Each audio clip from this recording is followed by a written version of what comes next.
Hi. So in this video, we are going to discuss human anatomical system and sense organ. It is a part of epidemiology and toxicology, which is in the element controlling workplace health issue, which is Id2 in the new syllabus and Ib1 of the old syllabus. So in this video, our learning outcomes will be respiratory system, digestive system, circulatory system, nervous system, skin and eyes. So first we will look into the respiratory system. So in the respiratory system, as we can see in the diagram, as the air enters the nose and passes through the nasal cavity, then it is warmed and moistened by the mucous membrane. The mucous membrane is present inside the nasal cavity. So it passes out of the nasal cavity through the pharynx, which is at the back side of the throat, and then down to the trachea, the windpipe.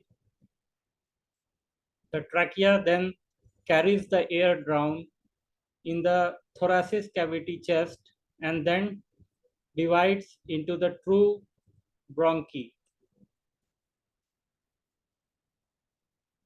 One is the left lung and the other is the right lung. So in each lung, the bronchus branches into bronchioles, which repeatedly branch into progressively smaller and smaller tubes. Then air is carried to the terminal bronchioles, which leads to an infundibulum of alveoli, which is similar in appearance to the bunch of grapes.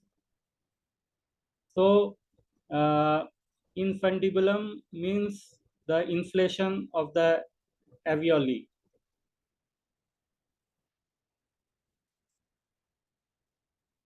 So, as the air is carried to the terminal bronchioles, which leads to an infundibulum of alveoli, similar in appearance to the bunch of grapes, all of these conducting airways are lined with mucous membrane to keep the inhaled air moist. The alveoli or air sacs are where gas exchange takes place. So as in the diagram, we can see the alveoli looking like a bunch of grapes. So here the gas exchange takes place. So the oxygen leaves the inhaled air and passes into the bloodstream, and carbon dioxide leaves the bloodstream and is then exhaled. So the wall of the alveoli are very thin, 1 cell thick, moist and also delicate. So during respiration, as we can see in the diagram, oxygen diffuses across the thin membrane of alveoli into the bloodstream. The bloodstream is carried in capillaries, like we can see in the diagram, a capillary surrounding the alveoli.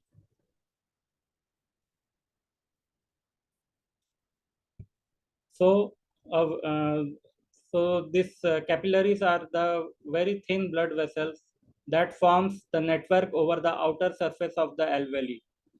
As the blood collects oxygen, it becomes oxygen rich, and it gets saturated and fresh. Also, the deoxygenated blood is moved through the capillaries to take its place.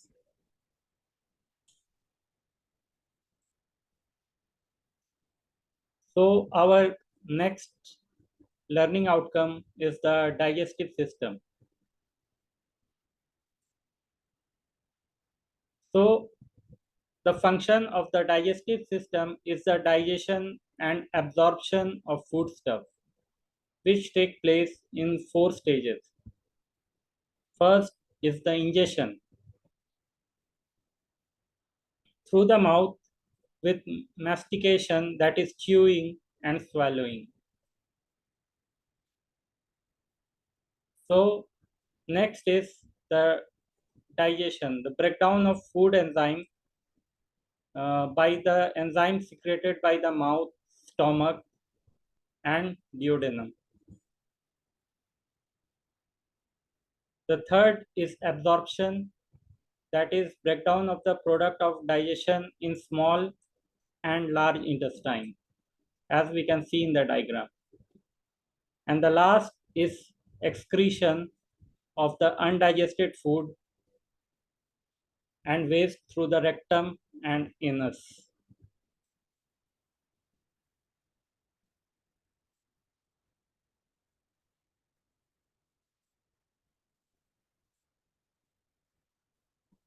So the next, the tube that food passes along as this process takes place is in the gastrointestinal tract.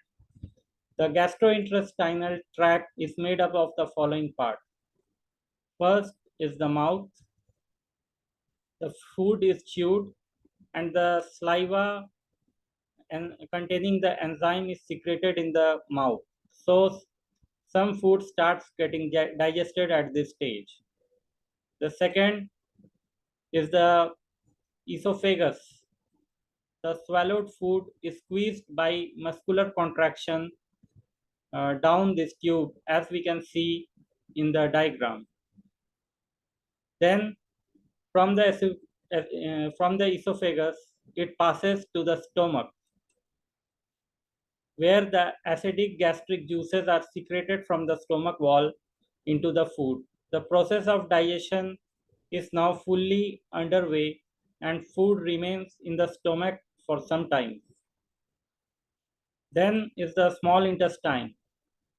The food from the stomach passes through the first part of the small intestine called duodenum, and where the further enzymes and biles are added.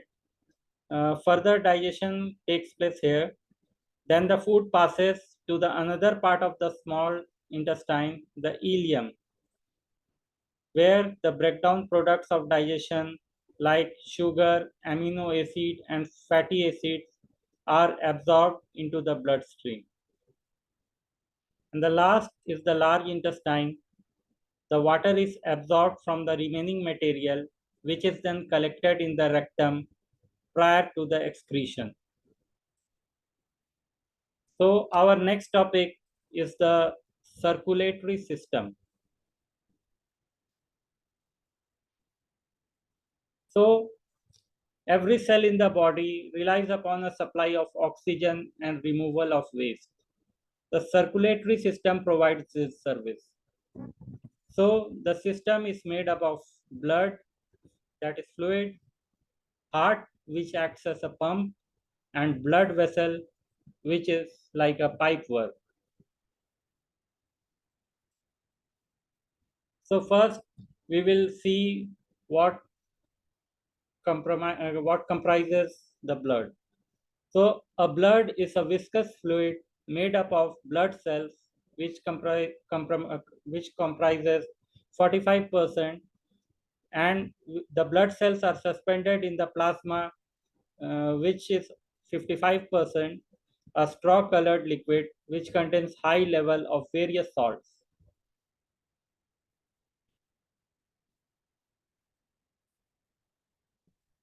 So here in the diagram we can see the blood cells. There are various type of blood cells. So the uh, as we can see, this comprises of monocyte, lymphocyte, neutrophil, eosinophil, basophil, macrophages, which are the white blood cell, then erythrocyte, which is the red blood cell, and platelets, which is the thrombocyte. So now we will discuss about the blood cells and its function. So the blood cells, the first part, the first type of blood cell is erythrocyte, that is the red blood cell. Then it is white blood cell which is called leukocytes, and the third type is the thrombocyte or platelets which helps in blood clotting. So what are the functions of the erythrocyte? So erythrocyte contains hemoglobin which enables oxygen to be transported throughout the body. When the oxygen is obtained from the lungs, it is attached to the hemoglobin and it is called oxyhemoglobin. Now the leukocytes comprises of granulocyte, lymphocyte and monocyte. All this forms a defensive mechanism of the body. So the granulocytes ingest bacteria by the process called phagocytosis, and the lymphocytes produces antibodies which neutralizes the effect of antigen on foreign bodies. So antigen is basically a foreign body, and monocyte changes into macrophages which destroys the foreign particles. So the ratio of red cell is to white cell is to platelet is 500 is to 1 is to 30. Means 500 red cells is to 1 white cell is to 30 platelets. Now, the next part of the circulatory system is the heart. The heart is a muscular sac situated in the chest cavity. It is divided by the septum into right and left side, which effectively make it two pumps in one. Each side is divided into upper and lower chamber. The atrium or upper chamber receives the blood, and ventricle, the lower chamber, distributes the blood. So in the diagram we can see right atrium, left atrium, then right ventricle and left ventricle. So when the heart contracts or beat, it squeezes blood from both arteria down in the respective ventricles, and then from those ventricles out into the attached blood vessel. The beating of the heart is controlled by the nerve impulses.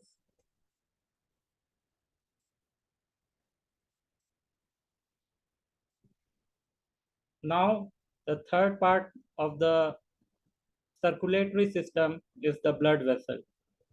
So the blood vessel forms a pipework through which the blood flows as the heart pumps. So the deoxygenated blood, as we can see in the diagram, is in the blue color, and the oxygenated blood is in the red color. So the deoxygenated blood from the body is returned to the heart and is then pumped to the lungs.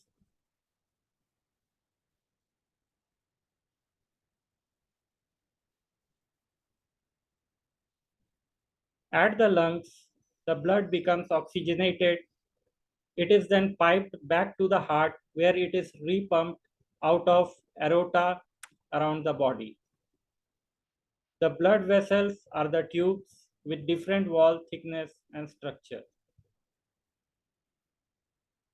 Arteries and arterioles, smaller blood vessels that branch off from the arteries, carries blood away from the heart, usually oxygenated blood, with the exception of pulmonary artery. Capillaries are the very fine tubes that carry blood into very close proximity to the cells and tissues that requires oxygen.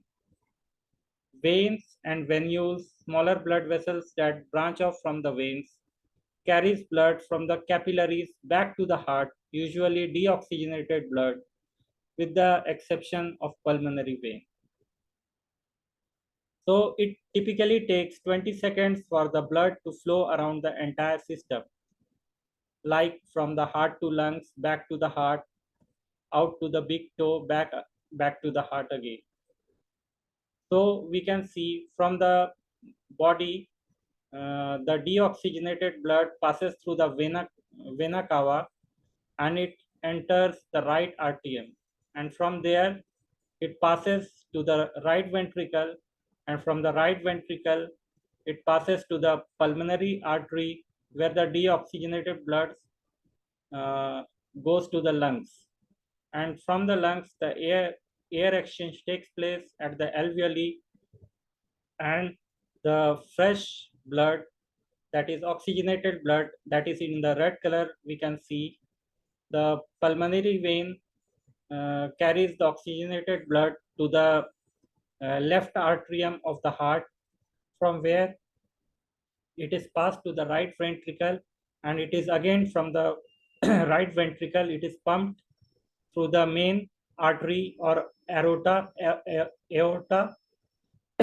sorry, that is the that is the oxygenated blood back into the organs.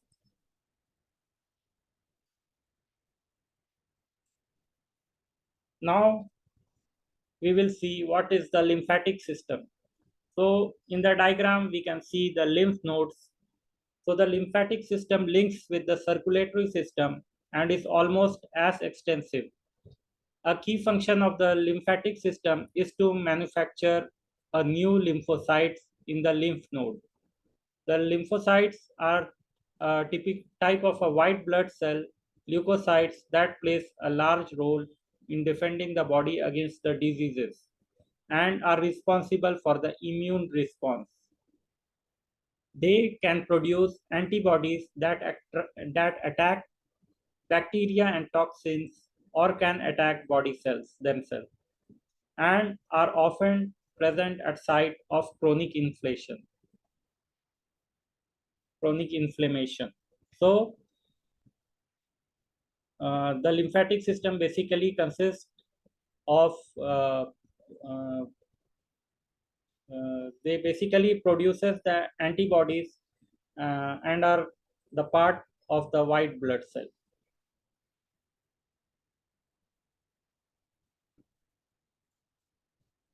Now the next topic is the nervous system. So the nervous system is divided in the two main parts. The first is the central nervous system and the second is the peripheral nervous system. The central nervous system consists of brain and spinal cord. As we can see in the uh, orange color, uh, this represents the brain and the spinal cord. And the peripheral part consists of motor, that is controlling movement, and sensory, that is controlling sensation nerves. So the yellow part of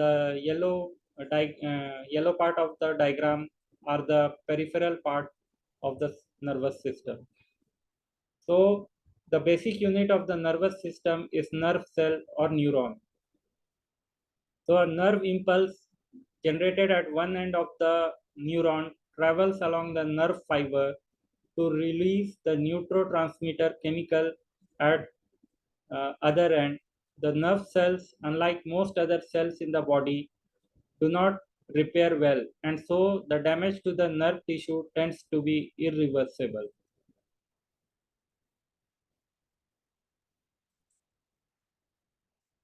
Now we will see our next topic, the skin. So a skin is a complex assembly of connective tissue that forms the outer covering of the body and is continuous with the membrane lining which covers the cavities within the body.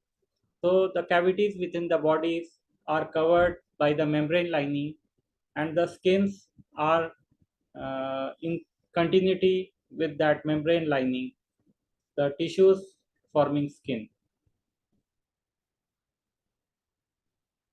So the skin has a distinct layer structure. The first is the epidermis, as we can see in the diagram. So epidermis forms the outermost layer of the skin and is composed of the horny zone, the layer of dead cells that protects the outer surface. These are continually being shed and replaced. what we perceive, or what we in layman's word we say a skin. So this is the outermost layer of the epidermis, and that is called a horny zone. So the living zone, this is called the living zone, the living cells that reproduces to form the horny zone. So the next part is the dermis, which is a much thicker layer of living tissues that contains most of the interesting structure of the skin. So the dermis comprises of blood vessel that uh, supplies the oxygen and loses heat to the skin. Then the sweat glands that excretes sweat from the blood up onto the surface of the epidermis. Then nerve sending for pain receptors, heat receptor, pressure receptor.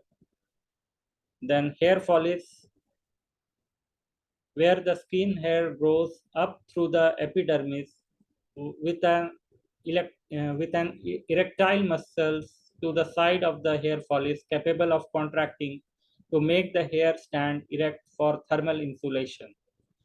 And the last is the subcutaneous gland that secretes sebum,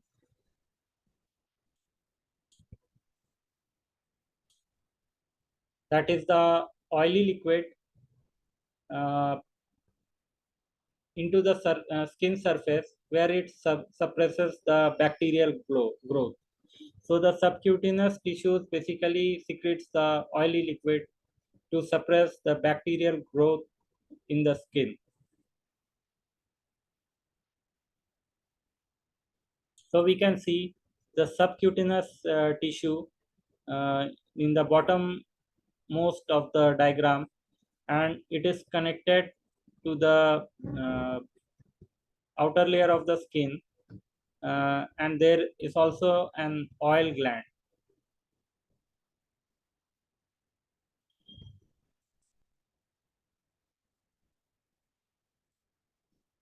Our next topic is the eyes.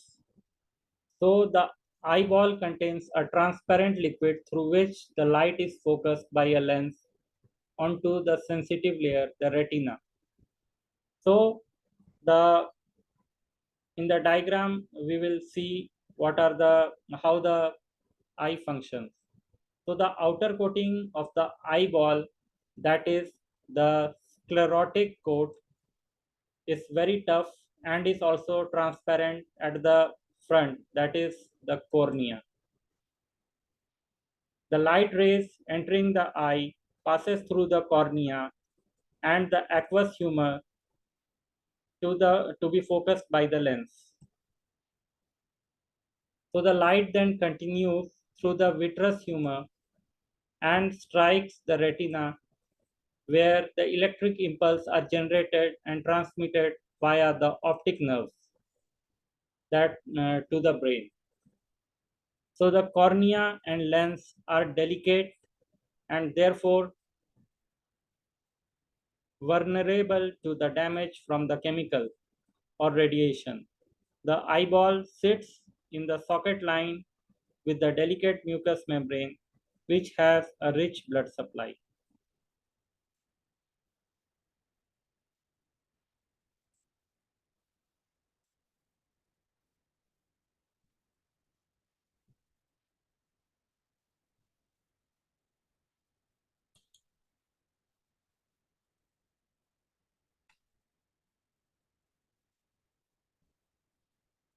So, if you want to access the other videos, please click in the description list. The link has been given in the description list. Thank you.